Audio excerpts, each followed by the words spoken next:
preparations ng Senate ngayon? Ngayon, of course, siguro logistics, tapos kung ano yung setup and everything. Pag-uusapan namin sa caucus actually. Kaya kami pabalik. Yung caucus was triggered by what happened in the House yesterday. No, nakaschedule ito several days ago pa. Just in case na ma-transmit dito, at least naka-ready. How important it is, sir, na makapag-ready na yung Senate for the possible convening of Importante kasi hindi naman lahat kami may experience sa impeachment trial. No? Mabibilang mo yung naka-experience na. Ako once, kay Chief Justice Corona. Si SP twice or 3 times na yata kasi pati kay President Erap. How are you preparing, sir? Ako, parang si SP rin. Merong crash course sa rules of court. Mamaya actually, nag-invite ako ng isang judge to brief me kung ano yung, pati yung compilation of evidence. Yeah. Although, one of 24 senator judges lang ako. Si SP talaga yung on the spot. Kasi merong yung kailangan mag-rule siya immediately. Correct. To sa mga objections, di ba? Yes. Ng both defense or prosecution panels na whether to sustain or overrule yung mga objections. So, Downside ba or mas mahirap ba sa mga senators na hindi lawyer yung impeachment trial?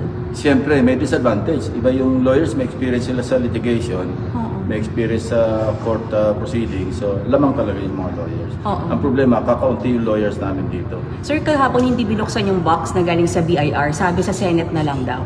Is that something na Rightly so, kasi I heard former BIR Commissioner Enares, merong provision sa NIRC na sinasabi niya, only with the authority, written authority by the President na pwedeng mag-divulge ng mga ITRs ang BIR.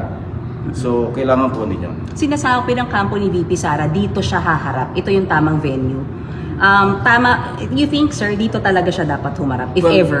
That's her call. Even in the Senate, although yung impeachment trial court may compel her to attend, pero pwede niyang i-waive yung kanyang appearance. Sir, konti lang on calendar kasi 1 month lang kayo, sir, magsisession eh. Paano possible na... Tuloy-tuloy yun. Separate naman yung impeachment trial sa session eh.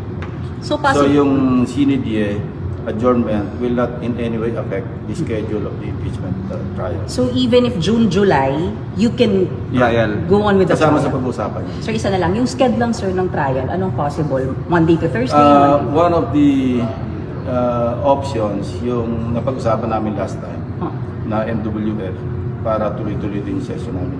Pero sir, kung ano yun, kung may regular session, paano kung halimbawa sinedye? Pag-usapan pa rin yun, pwede mag-daily. Sir, isa na lang. May spokesperson po kayong itatalaga for impeachment Kasama sa court? pag-usapan. So far, wala pa.